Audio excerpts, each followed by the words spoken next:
পক্ষে আমাদের সম্মান দেওয়া, এটাই আমরা করছি যেন আমরা আমাদের এই নির্বাচনের প্রাককালে আমার ব্যক্তিগত বা আমার এলাকায় আমার জেলার সভাপতি, আমি আমি যেহেতু দলের যুগ্ম মহাসচিব, আমি জেলার সভাপতি হিসাবে আমাকে বারবার আমি আমার নেতা কর্মীদের মধ্যে একটাই কথা বলছি যে নির্বাচন হইতে হবে অবাধ, সুষ্ঠু, গ্রহণযোগ্য, ইনক্লুসিভ, ক্রেডিবল, অংশগ্রহণমূলক।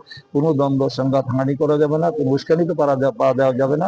এবং নির্বাচনে আমরা মনে করি জনগণের যার জন্য আমরা লড়াই করেছি এই 17 বছর, একটি ইয়ার জন্য, মানুষের ভোটাধিকারের জন্য, নির্দলীয় নিরপেক্ষ সরকারের অধীনে একটা নির্বাচনের জন্য লড়াই করেছি। এখন আমরা কোনো অবস্থাতেই আমরা আমাদের দিক থেকে কোনো রকম যেন কোনো চুল পরিমাণ কোনো ধরনের ঘটনা যদি সংঘটিত হয়, উস্কানি আমাদের পক্ষ থেকে তাদের বিরুদ্ধে সাংগঠনিক ব্যবস্থাকেও গ্রহণ করা হবে, এটা করা হুঁশিয়ারি ছিল। যার কারণে এই ধরনের কোনো ঘটনা আমরা আমাদের আমাদের অবাধ কনফিডেন্স, আস্থা, বিশ্বাস ছিল। আমার নির্বাচনী এলাকা আমি সংসদের একই না, আমার 5টা আসনই আমি নিয়ে আসছি, 5টা আসনই বিপুল ভোটের ব্যবধানে বিজয়ী হয়েছে। তো সেখানে কিন্তু আমাদের বক্তব্য একটাই ছিল যে জনগণ যেন নির্ভয়ে নির্বিঘ্নে তাদের পছন্দের দল, পছন্দের প্রার্থীকে তারা ভোটটা দিতে পারে। ভোট কেন, সেটা ভোট যাকে দিবে, জনগণ যাকে নির্বাচিত করবে সেটা আমরা মেনে দিব।